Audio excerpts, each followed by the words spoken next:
simbahan ng Lukban, kung saan pinasimulan ang dalawang apostolikong Franciscano na sina Juan Fray de Francesca at Fray Diego de Opereza. Ang pangaral ng magandang balita ng kaligtasan sa pook na ito noong mga taon ng 1578. Nanatili itong isa lamang bisita sapagkat sa katulangan ng mga misyonero o walang sariling doktrina ng bayan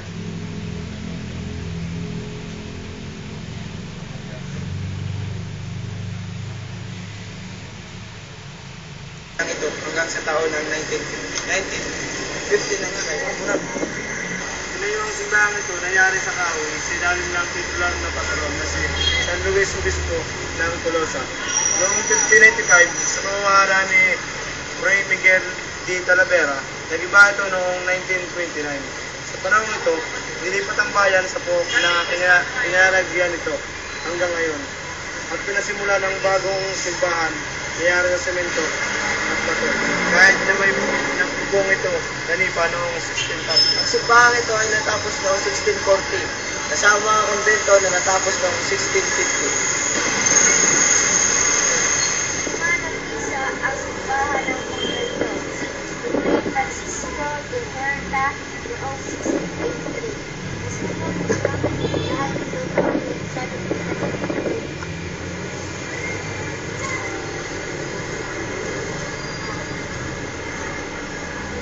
Sa taong din iyon, muling tinayo ang simbahan sa pagtibay ni Fray Pascual Martinez at natapos taong 1738.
The second Andres Bonifacio Monument, constructed by the Masalang Association, at today Marcos Tigla Park, inaugurated on July 30, 1924, under the administration of Pilar Celis, Lada, former member of Katipunan, brother of Marcelo Lada, founder of Katipunan at Lukban.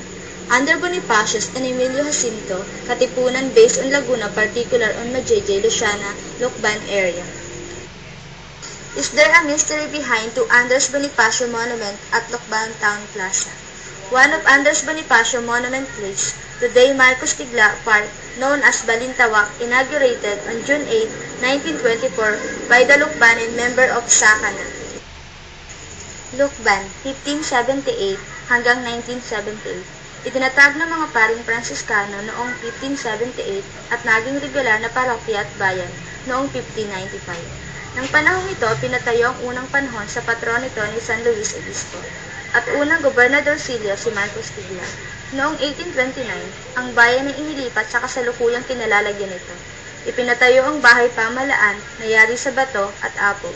noong 1703 na tinupok ng apoy noong Setyembre 9, 1859. Ang kasalukuyang bahay pamalaan ay tinayo matapos ang malaking sunog noong Hunyo 13, 1968. Noong panahon ng Kastila, ng Amerikano at ng Hapon, maraming anak ng Lukban ang nakipaglaban sa kalayaan at karapatan ng mga Pilipino. Nanguna sa kilusang ito si Apolinario de la Cruz, kinikilalang dakilang anak ng bayan at Piliin mo rin ang Pilipinas, makulong ang kwintas ng perla. Piliin mo, yakapin mo, kamarang yan ka. Piliin mo ang Pilipinas.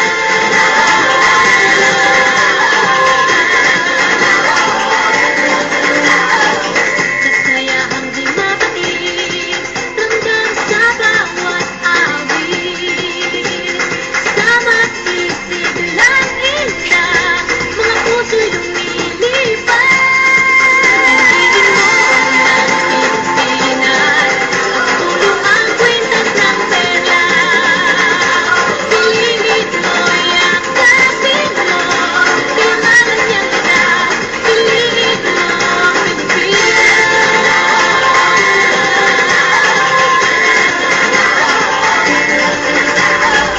At hangtinan may kapal, taglay ng bawat nilalang.